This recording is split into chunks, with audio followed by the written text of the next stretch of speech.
And then the Avalanche are the favorites to win the Stanley Cup. So I'm like, oh, I know nothing about this team. I'd like to watch this team too. I click over. It was that other game still. That guy was dead on the ice. Yeah, he got slaughtered. That guy, my wife and I laying in our 2 twin beds that we got. You know what I mean? Because that is the air mattress. The super deluxe one is actually just 2 blow-up mattresses you would put inside of a tent that they overcharge you for that you can lift the top back. It's tough to find beds right now, especially now that the ship just got dumped over there. We saw the whole thing, but we go over to the game or whatever, and we're laying in bed, and she goes, what's that? And anytime you see people with shoes on the ice, not good. 6 or 7 of them. Bad news. Terrible news. Yeah. I was like, oh, that's not good. That is not good at all. And a lot of people are looking around. That guy got slaughtered last night. That came out of nowhere. Will that dude get in trouble, the guy that hit him, or what? So Mark Scheifele of the Winnipeg Jets, he has a hearing with the NHL Department of Player Safety today, which is basically like throwing a dart at a pinwheel, see where that lands.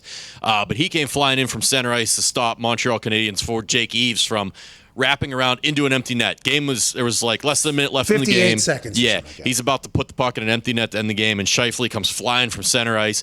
And, he's flying down there to stop him from scoring, but I think at some point Scheifele realized he wasn't going to be able to do that and instead made the split-second decision to just absolutely smoke Eves, and he got it. He got all of them. Evans is out. Jake Evans. Evans is out on his skates as he gets hit. Yeah. And then his lifeless body smacks off the ice. And I think that is something that does get forgotten is ice is hard, dude. Yeah. Hey, these guys are just falling all over these boards and on the ice. That is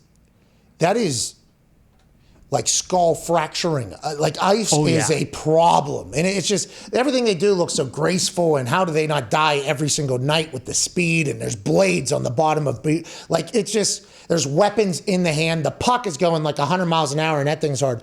And then you see something like that, it's like, oh, he was out before he even hit that thing. Quarterbacks, when they snap their heads off the ground, it's like the worst concussions or whatever. This guy got knocked out and then probably another one. And he'll probably try to play tomorrow if he could, this guy, fucking hockey players. I have no idea how it works. Hope he's okay. But NHL playoffs are... That's hockey, baby. That is hockey. That was hockey talk. Look out. 1 minute and 1 minute. This stinks. This show's the worst. That was a big-time shot there. Came out of nowhere. That's not good for the game, Gabe. That's not good for the game, Gabe. What's going on up there? I thought this was a gentleman's sport. Listen, my uncle played in the WHA. His team got into a brawl. It was actually the creation of the movie Slapshot, all right? So I'm all for old school hockey. I'm all for, let's hit him with a stick, and I love all that stuff. But we're talking about a defenseless player here. I think the best way to put it, guys, so basically Evans scores on the Montreal Canadiens. Scheifele comes barreling down the ice about 150 feet, full speed. Could have let up. It's a classic example, guys. Guy scores the touchdown. It's already been 2 or 3 seconds, man. And then you decide to level him, and not only level him, but hit him in the head.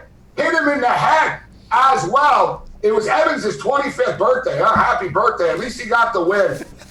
And a goal. Listen, old days, this wouldn't have happened, guys, in hockey, because you would have got the shit kicked out of you after.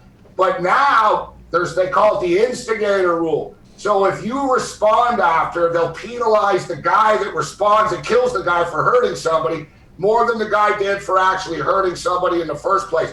Hockey players in the sport of hockey used to be able to police itself. Now you got Gary Bettman as the top cop. And now everyone just chirps, runs their mouth. Imagine, guys, if you're on a field and there's no accountability ever. I can't punch this guy in the face because I'm going to get kicked out. Yeah, he just cheap shot at my quarterback, and he's running his fucking mouth after, and I can't do anything about it. That's the problem in the NHL right now. Okay, so you went through that entire beautiful picture of painting old school hockey. And by the way, I always say Sidney Crosby, the greatest player of all time. If he played back whenever Wayne Gretzky was playing and when Mario was playing, there was goons, there was people, they couldn't be 10 feet around them. Sidney Crosby gets buried every single night, Gabe. He gets no protection, and it's because of these new rules, Gabe. These fucking new rules taking down hockey. You're damn right, Pat. Listen to Pat dropping some pump takes here. I said the same thing. Look at Wayne Gretzky had more protection than Beyonce does. All right? Literally. Like Wayne Gretzky had people like spoon feeding him, and if you looked at him, you'd get beat up. Hey, don't look at him. As you mentioned, Sidney Crosby, I watched this kid playing growing up, Pat, in a place called Rimouski that I guarantee you no one tuning in has ever heard of. Played for the Rimouski Oceanic before he was on the Pittsburgh Penguins. That's junior hockey. That's what I'm talking about. He was taking a motherfucking beating. He's taking a beating more than Paul is versus Floyd Mayweather, all right? Like, this kid got beat up all the time, fought through it. You ever seen Sidney Crosby's, thighs? They're literally motherfucking tree trunks, man, this guy. Yeah. He could be a fullback. Yeah, I agree. And his grit, determination, his leadership, he's the guy. But